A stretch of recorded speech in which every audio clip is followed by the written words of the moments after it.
வரப்போற தேர்தலில் சந்தேகமே வேண்டாம், திமுக தான் ஆட்சி அமைக்குமா. குறிப்பா பெண்களோட முன்னேற்றத்துக்கு நிறைய விஷயங்கள் ஸ்டாலின் ஐயா கொண்டு வந்திருக்காரு. ஃப்ரீ பஸ் எல்லாம் லேடிஸ்க்கு ரொம்ப யூஸா இருக்கு.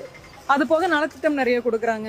எனக்கு வந்து நான் முதல்வன் திட்டம் வந்துச்சு, லேப்டாப் பாய்ஸ்க்கு வந்து இந்த தமிழ் புதல்வன் ஃப்ரீ பஸ் வரனாலதான் வந்து அந்த 1000 ரூபாய் நாங்க மிச்சம் பண்ணி எங்களோட படிப்பு செலவுக்கு யூஸ் பண்ணிக்கிறோம். ஆஸ்பத்திரியில் போய் நம்மளுக்கு வந்து சலுகை இருக்குது, பிள்ளைகளுக்கு லேப்டாப் வாங்கி கொடுக்குறாரு, படிக்க வைக்கிறதுக்கு உதவி செய்கிறாரு.